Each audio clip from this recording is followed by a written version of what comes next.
What's going on, ladies and gents? Billy Donnelly here at This Is Infamous, and today, via the wonders of digital video, I'll be taking sides as the battle lines have been drawn across the Marvel Cinematic Universe for the start of Phase 3 as I review Captain America: Civil War. Loosely based on the popular 2006 Marvel Comics storyline of the same name, Civil War divides the Avengers roster into factions based on the ensuing politics that result from the superheroes' heroic yet oftentimes destructive actions.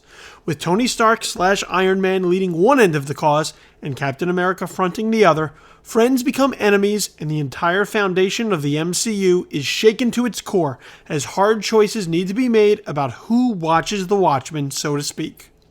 After a tragic event unfolds, the Avengers are put on notice, be regulated or retire, leading to some soul-searching for each member of the squad. Is government regulation really the way to go forward into the future when it comes to the Avengers saving the day? Or should this group of extraordinary individuals be free to do what they do, with the risks that come with the rewards of their actions just being a fact of life? There is no right or wrong side to come down on when it comes to the film's central argument, which is what makes Captain America: Civil War so magnificent. It doesn't deal in black or white, leaving any solution to the problem completely ambiguous. Each Avenger has a perfectly justifiable reason for choosing the side they're on, and while one side of the coin may look more correct to you throughout the film than the other, Civil War challenges you to really consider your own position periodically by laying out legitimate reasons why the opposition may have a point too. Captain America: Civil War deals with some complex themes that could easily be applied to real-world situations right now, and in doing so, the film continues the evolution of Marvel Studios' movies from what was once merely popcorn entertainment into mainstream blockbusters with something substantive to say. The Russos, Joe and Anthony, are back for their second Captain America adventure, and they couldn't be more perfect for the task at hand.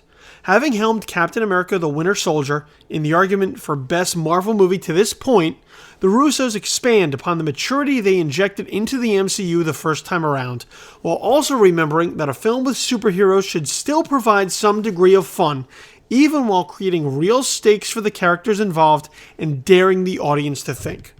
There was real risk to how much the Russos are able to stuff into Civil War, because any one of the elements of the film, either new or old, could have felt undercooked with so much on the menu. However, the directing duo managed to reel in a loaded script from Christopher Marcus and Stephen McFeely so that every moment that should mean something certainly gets its due.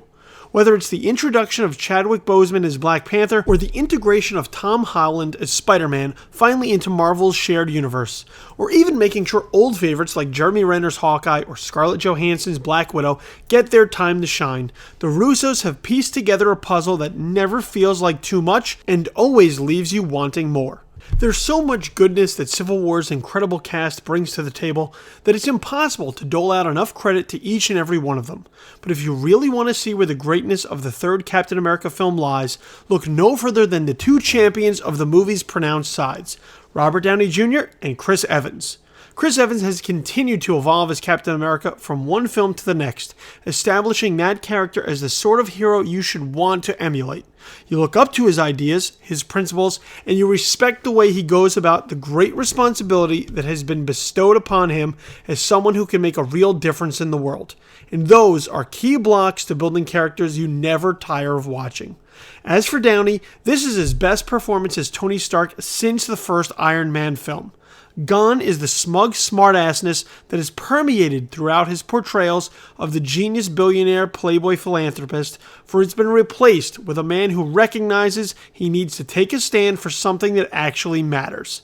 This is a grown-up Tony Stark for once, who has moved past the fun and games and is ready to take the world seriously. And with that type of character work needing to be handled, Downey is up to the task, showcasing the kind of chops that landed him the role of Iron Man in the first place. Captain America: Civil War is an exceptional affair that does its part to keep strengthening the Marvel Studios brand. The film's action displays are some of the best we've seen in Marvel movies, particularly one airport scene that may be the greatest sequence unleashed within the MCU thus far. But what really elevates Civil War is the film's insistence on dazzling you with its intellect as well as its spectacle. This isn't just candy for the eyes. It's so much more, putting Civil War in the respected company of Captain America the Winter Soldier and Guardians of the Galaxy, recent Marvel films that have gotten it so very right. I may not subscribe to the typical refrain that Captain America Civil War is the best Marvel movie ever, but I can certainly state with confidence that it is the best Avengers film in the Marvel Cinematic Universe's current history, and that may be an even more impressive achievement to put in its hat. Be sure to like this video down below, feel free to join in the discussion by leaving your own comments, and subscribe to the YouTube channel as a whole so you can be notified of all new video reviews, interviews, and podcasts that come your way. That way, you never miss a bit of our content. Until next time, I'm Billy Donnelly, for This Is Infamous.